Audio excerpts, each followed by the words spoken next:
13절 그러나 그들은 그가 행하신 일을 곧 잊어버리며 그의 가르침을 기다리지 아니하고 30절 그때에 비느하스가 일어서서 중재하니 이에 재앙이 그쳤도다.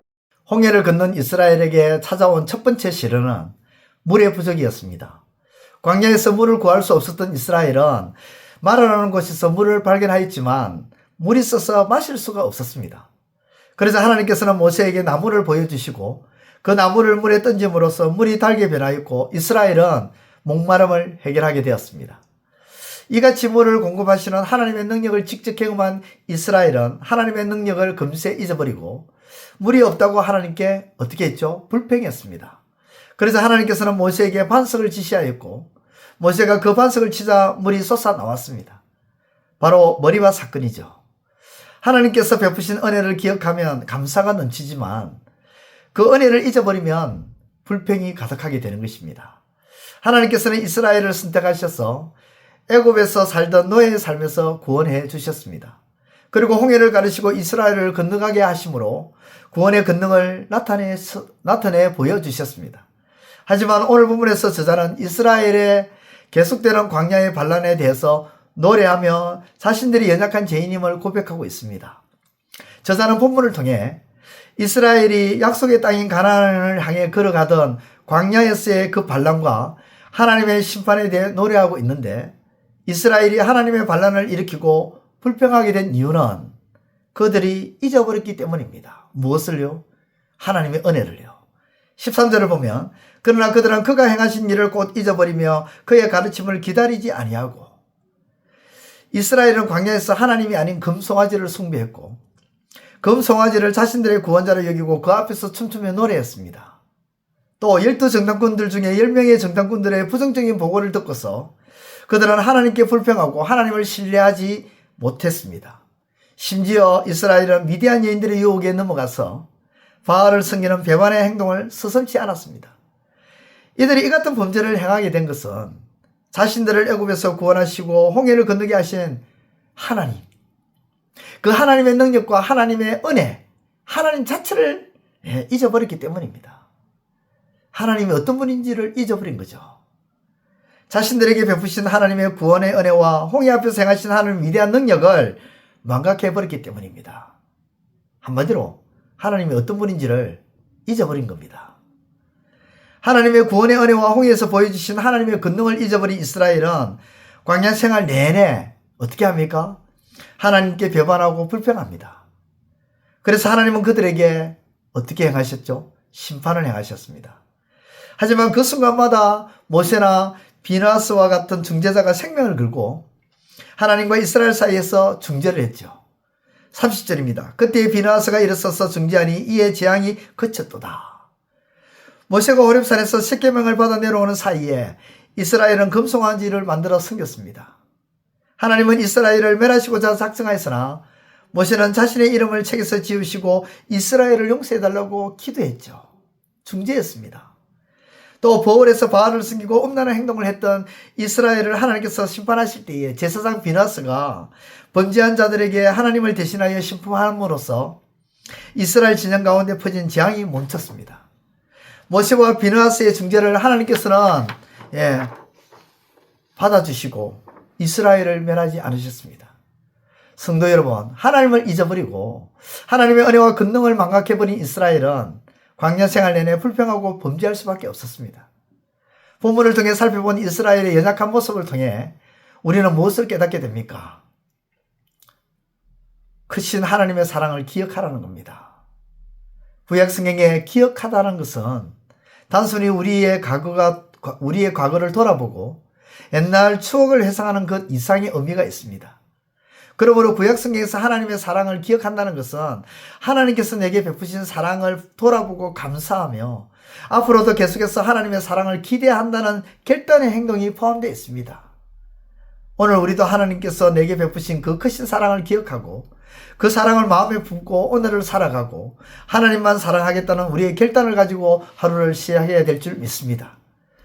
둘째, 우리가 깨달아야 될 것은 중보자이신 예수님을 기억해야 된다는 겁니다. 하나님의 사랑을 기억하지 못하면 불평과 죄악 속에 거하게 됩니다. 우리는 연약하기에 아무리 결단하고 굳은 마음을 먹어도 삶 속에서 어느샌가 하나님께 불평하고 있는 나를 발견하게 되죠. 하지만 우리는 모세와 비느하스처럼 죄인인 우리와 하나님 사이의 중재자요 중보자가 되시는 예수님을 기억하고 회개할 때에 하나님은 반드시 우리를 용서해 주심을 기억해야 될 줄 믿습니다. 사도 바울은 디모데에게 이렇게 말합니다. 하나님은 한 분이시요 또 하나님과 사람 사이의 중보자도 한 분이시니 곧 사람이신 예수 그리스도라. 그렇게 말한 바가 있습니다. 우리의 유일한 중보자이신 예수님의 십자가 은혜로 우리가 구원받고 하나님의 자녀가 되었습니다. 이 사랑을 기억하고 오늘도 감사하며 하루를 시작하시기를 바랍니다. 사랑하는 성도 여러분, 부모님의 마음을 기쁘게 하는 최고의 방법은 부모님을 기억하고 부모님께서 베푸신 사랑을 본받아 나도 자녀들에게 사랑을 베푸는 것이라 생각됩니다. 하나님의 마음을 기쁘게 하는 최고의 방법, 그 역시 하나님을 항상 기억하고 어느 때든지 어떤 상황이든지 하나님을 기억하고 하나님의 무한한 은혜와 중보자이신 예수님의 그 십자가 사랑을 자녀와 이웃들에게 전하는 것입니다. 오늘도 놀라운 주의 사랑을 기억하고 감사하며 찬송하며 노래하며 시작하시는 하루가 되시기를 바랍니다. 그리고 나도 사랑의 도구가 되어서 불신자들과 구원자이신 예수님 사이에서 중보자로서의 사명을 잘 감당하는 저와 여러분들의 삶이 되시기를 우리 주님의 이름으로 축원드립니다. 기도드리겠습니다. 하나님 아버지 감사를 드립니다. 혹 우리가 이스라엘 사람들처럼 하나님의 은혜를, 하나님의 그 능력을, 하나님을 잊고 살아감으로 우리의 삶 속에서 도리어 하나님께 원망하고 불평하며 살고 있지는 않은지 돌아보게 됩니다. 아버지, 이제는 아버지를 잊지 않게 하여 주옵소서.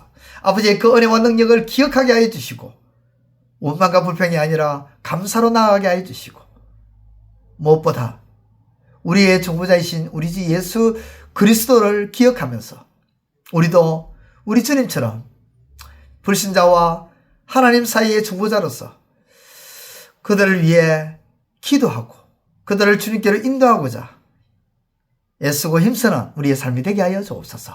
예수님의 이름으로 기도드리옵나이다. 아멘. 이제 오늘 받은 말씀으로 함께 기도하겠습니다.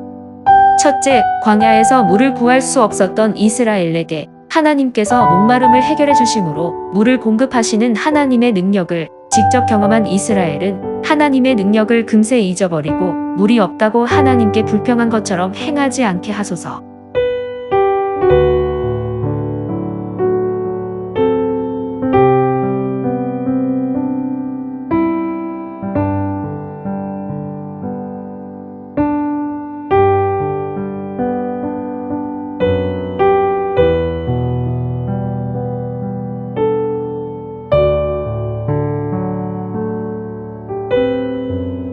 둘째, 하나님께서 베푸신 은혜를 기억하면 감사가 넘치지만 하나님의 은혜와 하나님의 능력과 하나님이 행하신 일들을 잊어버리면 불평이 가득하게 되는 줄을 깨닫게 하소서.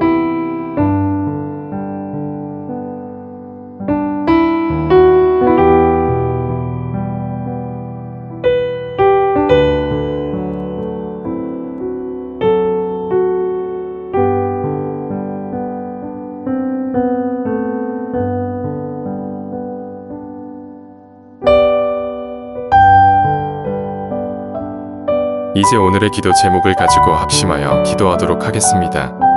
첫 번째, 하나님의 구원의 은혜와 홍해에서 보여주신 하나님의 권능을 잊어버린 이스라엘은 광야 생활 내내 하나님을 배반하고 불평함으로 하나님은 그들에게 심판을 내리셨음을 기억하며 하나님을 잊지 않게 하소서.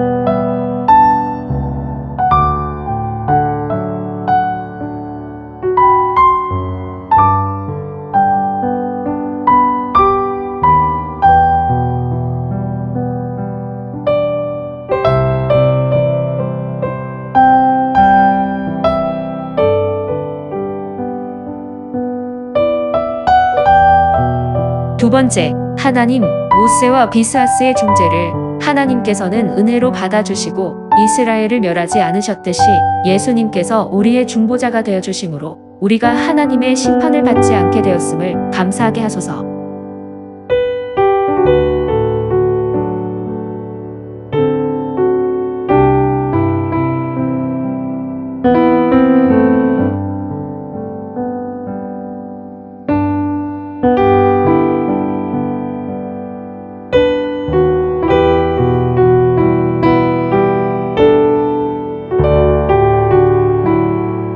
세 번째, 하나님의 사랑을 기억한다는 것은 하나님께서 내게 베푸신 사랑을 돌아보고 감사하며 앞으로도 계속해서 하나님의 사랑을 기대한다는 결단의 행동이 포함되어 있음을 알게 하소서.